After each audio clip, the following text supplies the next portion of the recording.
Cyber ગુનાઓમાં કમી લાવવા માટે અને સાયબર ગુનાખોરોને વિરુદ્ધમાં કડક કાર્યવાહી કરવા માટેના રાજકોટ રેન્જ ડીઆઈજી શ્રી દિલીપ સાહેબના માર્ગદર્શનમાં રાજકોટ ગ્રામ્ય જિલ્લાના સાયબર પોલીસ સ્ટેશનની ટીમ દ્વારા એક કેસ જેની વિગત આ પ્રકાર છે કે આમાં જો ફરિયાદી છે જસદણના રહેવાસી છે અને ફરિયાદી પાસે એક મેરી એમ સેમોફ નામના ફેસબુક અકાઉન્ટથી ફ્રેન્ડ રિક્વેસ્ટ આવી, પછી મેસેજ આવવા લાગ્યા.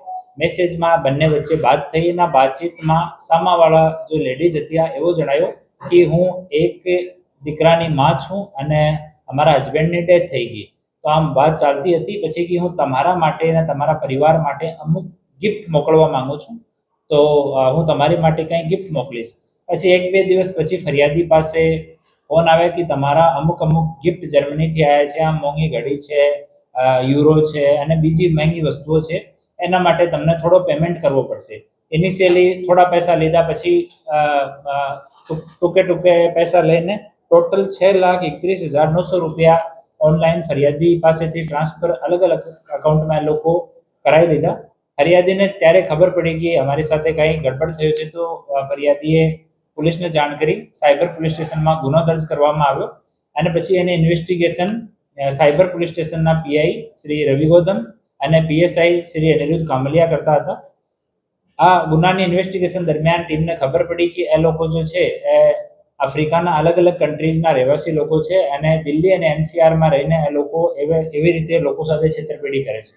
તો આમાં અમારે પીએસઆઈ અનિરુદ્ધ કામલિયાની ટીમે ગાઝિયાબાદથી 3 આરોપીઓને અટક કર્યા છે, જેમાં એક જેસ્મીન યા અંશા ઉર્ફે એન્જલ, આ મૂળ ઘાના દેશની રહેવાસી છે.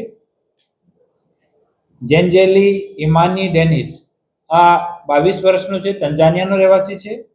ફિલિપ બટિસ્ટા જોસેફ વેલેન્ટાઇન, આ સુડાનનો રહેવાસી છે. આમાં આ જો લેડી છે એન્જલ, આ જો ચેટ ઉપર વાત કરવાનો સારો કામ હતો, ફેસબુકમાં આ વાત કરવાની જે વાત હતી આ પૂર્વા એન્જલ કરતી હતી.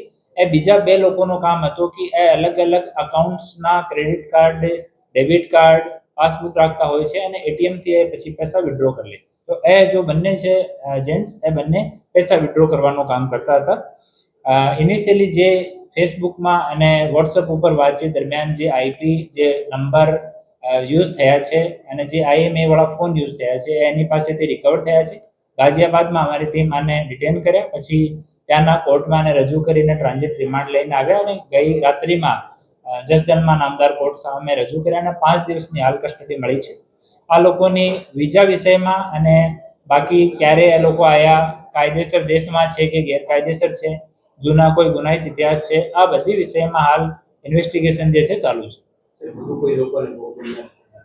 હાલ એકવાર આની પૂછપરછ ચાલુ છે. ઇનિશિયલી લોકો બહુ નોન કોઓપરેટ નથી કરતા ત્યાં, પરંતુ ત્યાંના લોકલ પોલીસના સહયોગથી, નામદાર કોર્ટના સહયોગથી આને અહીંયા સુધી લેવામાં આવ્યા અને પછી હાલ કસ્ટડીમાં લીધા છે. હાલે પોલીસની એક ટીમ બનાવી છે જે લોકો અંગ્રેજી ભાષાના જાણકાર છે, એ લોકો હાલ બેસીને એની સાથે ઇન્ટ્રોગેશન કરશે અને અમારા જો આપણા ગુજરાત ગવર્મેન્ટના અને ભારત સરકારના જે અલગ પોર્ટલ છે એની માધ્યમથી અમે લોકો આની તમામ ઇન્વેસ્ટિગેશન કરવાના છીએ.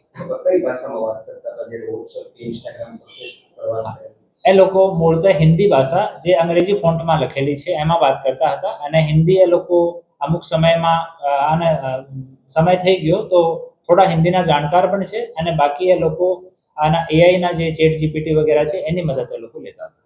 આ લોકો કોના બેંક એકાઉન્ટમાં પૈસા લેતા હતા અને ભારતની અંદર એ લોકો કાયદેસર લેતા હતા, ગેરકાયદેસર લેતા હતા, કેટલા સમયથી લેતા હતા, શું?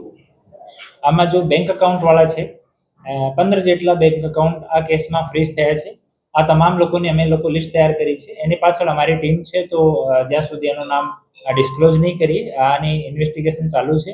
બીજો એનો વિઝા વિષયમાં અને ક્યારે એ લોકો એન્ટર કર્યા એના વિશે પણ તપાસ ચાલુ છે. એના પાસપોર્ટ નહીં મળ્યા, પરંતુ પાસપોર્ટ નંબર મળી ગયા. પાસપોર્ટ નંબરના આધાર ઉપર અમે લોકો તપાસ ચાલુ કરી છે.